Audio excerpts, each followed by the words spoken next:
Bonjour, Laurent Quay, je suis délégué général du Welcome City Lab, qui est le premier incubateur au monde à s'être spécialisé dans l'innovation touristique et l'accompagnement de start-up du monde de l'événementiel, de l'hospitalité et des loisirs. Bonjour, Benjamin Dirks, député de la première circonscription de Saône-et-Loire et membre de la commission des affaires étrangères, dont fait partie le tourisme. Bonjour, je suis Pascal Roch, je suis directrice générale de Pierre et Vacances Tourisme pour le groupe Pierre et Vacances Center Parc.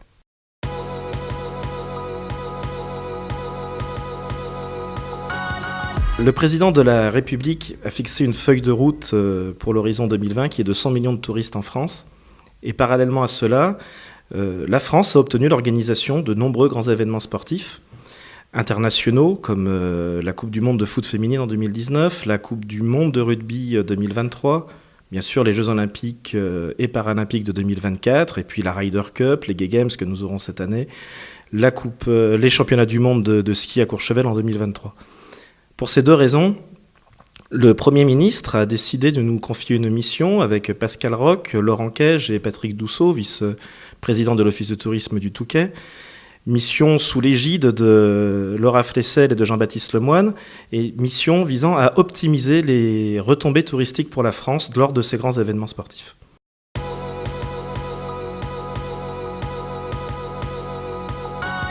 Cette mission a duré 3 mois et nous avons auditionné plus de 130 personnes. Ce temps de travail s'est déroulé en 3 temps. Donc ce premier temps d'écoute et d'audition dont je viens de parler, un deuxième temps qui était un temps de transcription de toutes ces auditions et qui nous a mené à réaliser un pré-rapport que nous avons rendu au cabinet du Premier ministre. Et suite à ce pré-rapport, ce qui est l'originalité de cette mission, c'est que nous avons été voir tous les ministères qui étaient compétents suivant les propositions que nous faisions pour que ce ne soit pas que des propositions, mais de véritables mesures directement, qui pouvaient directement être mises en place. Donc nous avons fini par présenter le rapport le 19 juillet lors du comité interministériel du tourisme et un suivi sera donné à cette mission.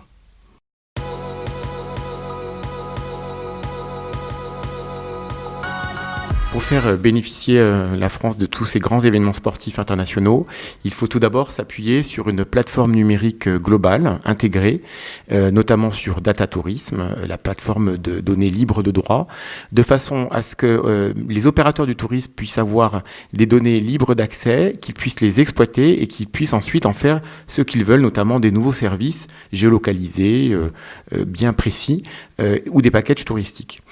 Cette plateforme doit être évidemment connectée à France.fr, le site de Atout France, et doit permettre aussi la possibilité de réaliser une labellisation de tour opérateurs qui soit bien conforme dans leur package aux priorités de la politique touristique nationale. Il n'y a pas que ça, il y a également les aspects d'animation et d'événementiel. Pour que ces grands événements produisent leurs effets, il faut animer les territoires et donc préparer un ensemble d'événements dans les différentes régions qui mobilisent les acteurs locaux avant les grands événements et qui portent vraiment une animation, qui braque les caméras sur l'ensemble de ces territoires français pour qu'ils soient vraiment tous mobilisés et bien prêts pour accueillir les grands événements internationaux. Et puis dernière chose, il faut également une politique marketing globale avec, nous pensons, une marque ombrelle, une marque France, qui puisse être déclinée sur tous les grands événements sportifs internationaux, parce que ça permet de capitaliser en termes de communication sur la destination France, et également avoir des plans de promotion touristique des régions en vue de ces grands événements.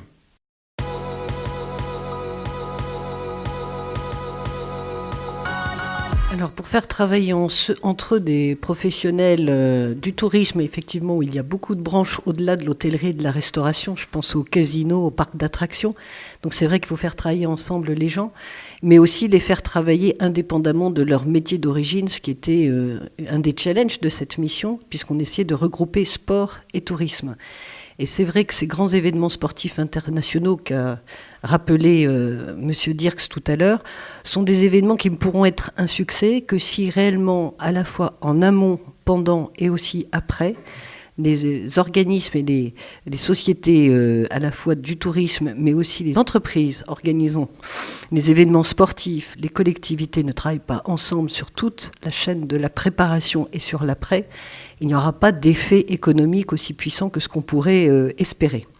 Donc dans les actions concrètes, vous verrez qu'il y a notamment le fait d'organiser ces événements de façon très collaborative, dès l'amont, et aussi de suivre ces événements après, de façon à ce que les effets de ces événements soient pérennes, à la fois sur les équipements, mais aussi sur les retombées économiques qu'on en attend.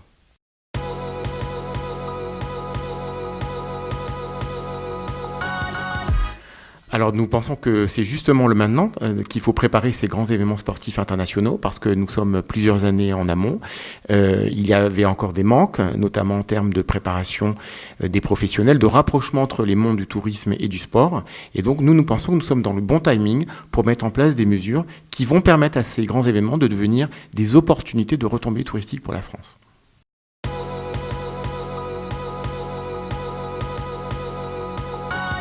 Nous pensons qu'il faut mettre le paquet absolument sur la formation. La formation, c'est essentiel parce que il va falloir que tous les gens qui sont en contact des publics qui vont venir soient formés et avec des formations de qualité. Alors tout d'abord, la formation des professionnels du tourisme eux-mêmes, des personnes comme les commerçants, comme tous les gens qui sont en contact, avec la mise en place de plans de formation, qualité, la mise en place d'outils comme tels des MOOC pour améliorer l'accueil et la pratique des langues étrangères.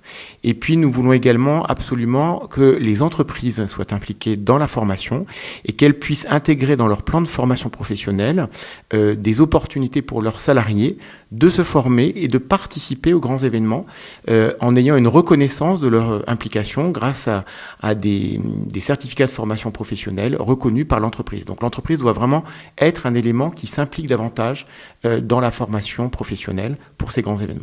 Il y a également une autre idée qui est le lancement du concours national de l'hospitalité qui consisterait en fait à récompenser les participants au MOOC, ceux qui ont les meilleures notes, à participer en fait, à avoir des tickets, des entrées aux grands événements sportifs internationaux. C'est une façon évidemment de motiver les personnes et en même temps une formidable opportunité de communiquer à l'échelle nationale sur la nécessité de se former pour accueillir un public qui nous vient des quatre coins du monde. Nous serons aussi prêts pour utiliser ces grands événements sportifs internationaux comme accélérateur d'accessibilité. L'objectif, c'est bien qu'il n'y ait pas d'effet d'éviction et que ces grands événements sportifs accueillent tout le monde, toutes les personnes, qu'elles soient en situation de handicap ou à mobilité réduite. Donc on va vraiment utiliser ces installations qui seront adaptées aussi pour ces personnes et faire en sorte d'utiliser aussi des éléments qui existent, des dispositifs qui existent déjà.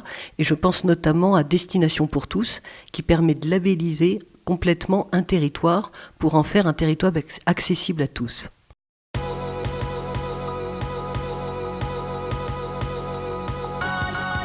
Dans les actions prioritaires, nous avons remis un rapport qui contient en fait 21 actions pour améliorer et optimiser les effets économiques de ces grands événements sportifs internationaux.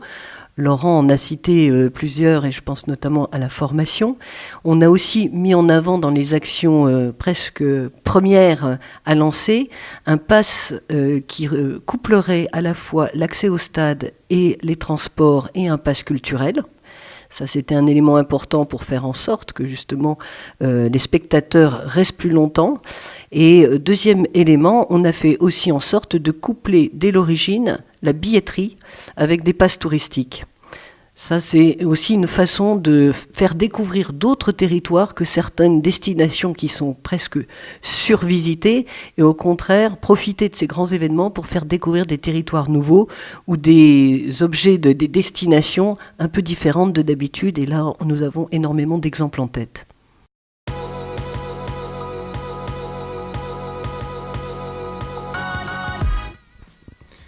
Donc, pour mettre en œuvre ce plan d'action, il est pour nous primordial que cette mission puisse perdurer et d'avoir un lieu d'échange avec les professionnels du tourisme et du sport. Il est après nécessaire de prendre chacune des mesures, des 21 qu'on a proposées, et de continuer le travail avec les différents ministères pour voir leur mise en application. Avec cela, on pense que plus que jamais, ces grands événements participeront au rayonnement de la France à l'international et surtout à valoriser l'ensemble de notre territoire.